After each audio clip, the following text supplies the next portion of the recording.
Videos पे बहुत सारे कमेंट आए थे, तो मैंने कुछ कमेंट्स का स्क्रीनशॉट लेके जो आपको वीडियो में नीचे दिया हुआ होगा, तो मैं नाम के साथ आपका कमेंट का जवाब दे देता हूँ। तो चलिए शुरू करते हैं। तो ये कमेंट है अमित आर्यन जी का। 4 साल में आप एसएससी बन गए, ये कैसे सर? तो 4 साल में नहीं, मैं 3.4 ईयर्स में ही बन गया हूँ। उसका मैं प्रूफ दे दूंगा आपको। और आप भी जब आरआरबी जेई बन जाएंगे, क्रैक कर लेंगे, तो उसके लिए भी मैं बता दूंगा कि आप कैसे सीनियरिटी को मेंटेन करें ताकि आपका प्रमोशन जल्दी से जल्दी हो जाए। जो आरआरबी जेई जो क्रैक करते हैं, जो ज्वाइनिंग होता है, तो 1 ईयर का ट्रेनिंग होता है, तो ट्रेनिंग काउंट नहीं होता है प्रमोशन में। और तो प्रमोशन लेने के लिए आपको 2 ईयर्स का मिनिमम सर्विस चाहिए। उसके बाद ही आप सुटेबल होते हैं, तो सुटेबिलिटी बनता है आपका, उसके बाद ही आप प्रमोशन के लिए एलिजिबल होते हैं। और प्रमोशन बहुत सारे फैक्टर्स पे डिपेंड करता है, उस पर अलग से मैं बता दूंगा। यहाँ बताऊंगा तो बहुत ज्यादा लेंदी हो जाएगा। तो मैं नेक्स्ट क्वेश्चन लेता हूँ। तो श्वेता जी का क्वेश्चन है, सर मुझे क्लास लेनी है, जीएस आती नहीं है, तो किसका कोर्स ले सकती हूँ? तो जीएस जनरल साइंस पूछ रही है ये। तो जनरल साइंस पढ़ने के लिए मैंने 2 बुक रिकमेंड किया है। एक ऑब्जेक्टिव है अरिहंत का, और एक जनरल साइंस जो लुसेंट का आता है। जनरल साइंस से वो एक कंबाइन आती है लुसेंट की, बट मैं जनरल साइंस को रिकमेंड करूंगा, वो बहुत अच्छी बुक है। और आप अगर कुछ समझ में नहीं आया तो आप लेक्चर ले लीजिए यूट्यूब पे, तो वहां से कवर कर लीजिए। अगर क्लास लेना चाहते हैं तो क्लास आपका टाइम वेस्ट करता है। अगर रिकॉर्डेड बैच लेंगे तो आपको कुछ समझ में नहीं आएगा, तो आप पूछ नहीं सकते हैं। अगर आप अभी जो बैच स्टार्ट हुए हैं वो ज्वाइन करते हैं, तो टाइम पे ये कवर नहीं कर पाएंगे। तो ये टाइम पे कवर कर भी देंगे, मान लीजिए कि आपका एग्जाम से 10 दिन पहले कवर कर दिए, तो वो टाइम आप वीडियो में ही निकाल देंगे। तो इसलिए सेल्फ स्टडी कीजिए, जितना हो सके सेल्फ स्टडी से ही आपका ये 4-5 महीने में जो एग्जाम आएगा। पिछले साल तो नोटिफिकेशन के 5वें महीने में, जनवरी में नोटिफिकेशन दिया था और आपका मई में एग्जाम ले लिया था। तो उस हिसाब से आपका self study is best study. आपको कुछ जो टॉपिक, आप बुक निकालिए, जो टॉपिक आपको नहीं समझ में आ रहा है वो यूट्यूब पे सर्च कीजिए, बहुत सारे अवेलेबल मिल जाएंगे वीडियोस। तो मैंने ऐसे ही किया था। तो मैं सजेस्ट करूंगा कि आप क्लास की तरफ ना जाए, सेल्फ स्टडी करें, और ज्यादा से ज्यादा मोबाइल से तो दूर रहें थोड़ा, तो आपको और टाइम मिलेगा और आप अच्छे से मेहनत करें तो बिल्कुल हो जाएगा। नेक्स्ट क्वेश्चन है एमईटीएम प्रभात कुमार, जेई की किसी भी पोस्ट में 3 इयर्स के बाद एसएससी बन जाते हैं क्या? और कितने साल बाद हम एक जोन से दूसरे जोन में आ सकते हैं? तो ऐसा नहीं है कि सारा पोस्ट में आप 3 साल में जेई से एसएससी बन जाएंगे। देखिए, प्रमोशन होता है कि आपका वैकेंट पोस्ट कितना है, सैंक्शन पोस्ट कितना है, उस पर डिपेंड करता है। मान लीजिए किसी वर्कशॉप में 100 पोस्ट है एसएससी का, तो उसमें 90 एसएससी ऑलरेडी वहां पे है, तो 10 वैकेंट सीट है। तो जेई जो जाएंगे और वो ऑलरेडी अवेलेबल जो वहां पे होंगे पहले से, और ये जो अभी जाएंगे, तो उनमें 10 लोग बनेंगे। जैसे जैसे वो रिटायरमेंट होगा वैसे वैसे एसएससी बनेंगे। तो डिवीजन में एक डिवीजन और वर्कशॉप में एक डिफरेंस है। डिवीजन में काफी कम सीट्स होते हैं। मान लीजिए कि एक दानापुर डिवीजन है, तो वहाँ 40-50 एसएससी का सीट है, सैंक्शन है।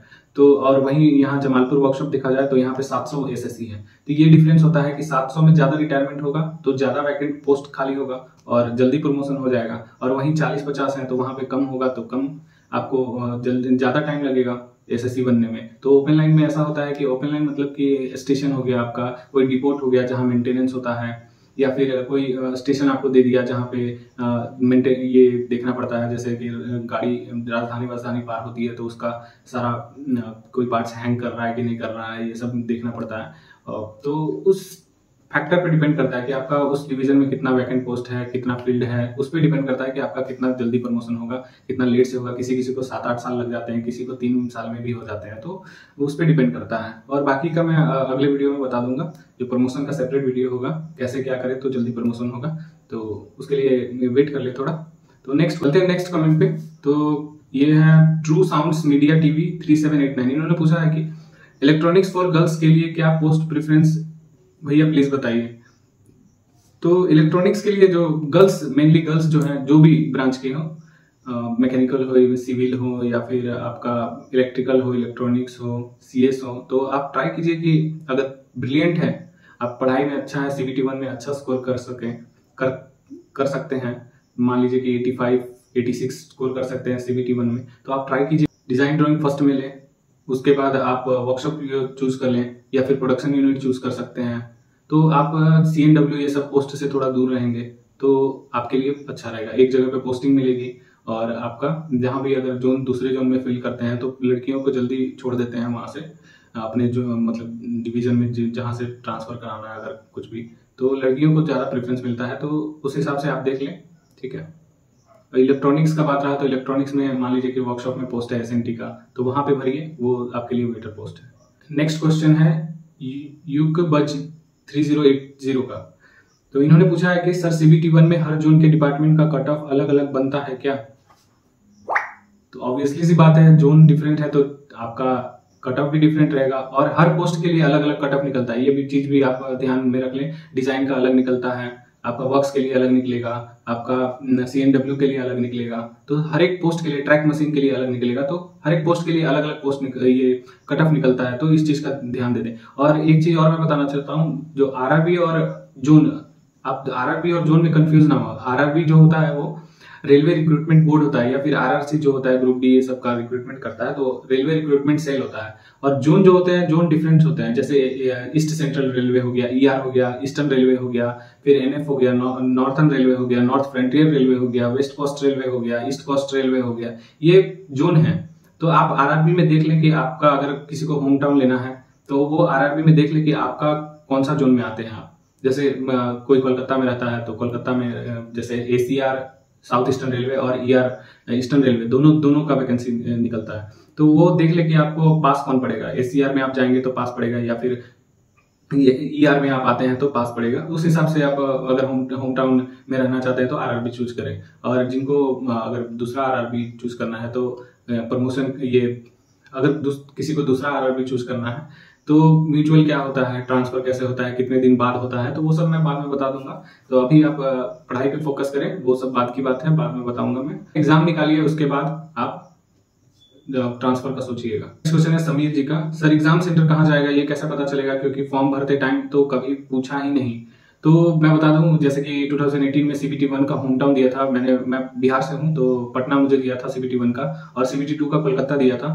तो एक एजम्पशन लेके चल सकते हैं कि कोलकाता आपका जो भी मतलब RRB से आप फॉर्म भरते हैं, तो वो आपका home town CBT 1 home town में देगा, और आपका जो CBT 2 है वो जिस जोन से, जिस RRB से आप फॉर्म फिलअप किए वो RRB में देगा। तो नेक्स्ट क्वेश्चन है क्रेजा कुमार का, सर अगर इलेक्ट्रिकल वाला अलग ब्रांच से भरे तो अदर ब्रांच का सिलेबस वही कवर करना पड़ेगा? तो बिल्कुल नहीं, आपको एक ही ब्रांच का कवर करना है। और आप अगर मैकेनिकल का पोस्ट के लिए एलिजिबल है तो वो आप पोस्ट प्रेफरेंस में डाल दीजिएगा, तभी आप उस पर फाइट कर पाइएगा। नहीं तो अगर आप इलेक्ट्रिकल का पोस्ट डालते हैं और मैकेनिकल वाले नहीं डालते हैं, पोस्ट प्रेफरेंस में चूज करते हैं, तो आप उसके लिए बाहर हो जाइएगा। और इसलिए ध्यान रखिएगा कि आप जो भी पोस्ट के लिए एलिजिबल है सारा पोस्ट फिल कर दें, और आपको एग्जाम एक ही आपका इलेक्ट्रिकल में ही देना पड़ेगा, इलेक्ट्रिकल एंड अलाइड इंजीनियरिंग में। क्वेश्चन है रजनीश मौर्य का, तो इन्होंने पूछा है 1 वीक में कितनी छुट्टी होती है, ओनली संडे या फिर सैटरडे को भी? तो हर जगह का अलग अलग वर्किंग है, कोई सैटरडे को हाफ डे रखता है, कोई संडे को ऑफ होता है।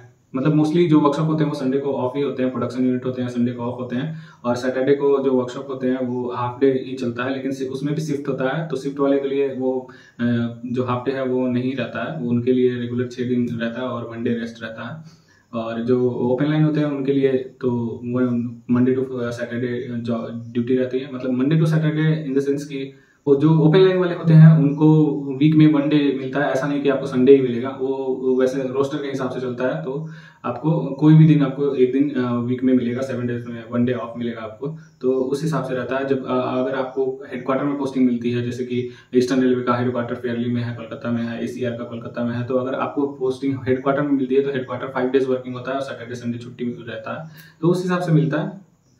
तो लास्ट क्वेश्चन है मिस्टर इंजीनियर का, तो उन्होंने पूछा सर कॉमन ब्रांच कंबाइन देके या पूरे मेक का देख कर फॉर्म फिल करें? तो पूरा मैंने जैसे बताया, पिछला किसी ने पूछा था तो उसमें मैंने बताया है कि सारा ब्रांच जिसके लिए एलिजिबल है आप सब कुछ फॉर्म फिलअप कर दें। लास्ट क्वेश्चन है सत्येंद्र प्रताप सिंह का, जो उन्होंने पूछा है फॉर्म फिलिंग में इंग्लिश या हिंदी लैंग्वेज ऑप्शन है, अगर हिंदी ऑप्शन भर देते हैं तो क्या CBT इंग्लिश में दे सकते हैं? तो ये बहुत लोग का डाउट रहता है कि मैं लैंग्वेज चूज करने में क्या चूज करें। तो लैंग्वेज आप हिंदी चूज करें या फिर इंग्लिश चूज करें। अगर हिंदी चूज करते हैं तो देखिए क्या होता है कि बाय डिफॉल्ट जो होता है वो इंग्लिश आपका रहता ही रहता है। तो आपको 15 लैंग्वेज दिया गया है, आप कोई भी चूज कर सकते हैं, उसके लिए आपको कोई दिक्कत नहीं होगा। आप हिंदी चूज कर लीजिए, बट जो एग्जाम देंगे वहां पे आपको हिंदी में फर्स्ट शो करेगा, बट आप उसको बाय डिफॉल्ट इंग्लिश में भी चेंज कर सकते हैं। तो English he by default language रहता है और हिंदी में आप जो चूज करेंगे वो लैंग्वेज साथ में रहता है।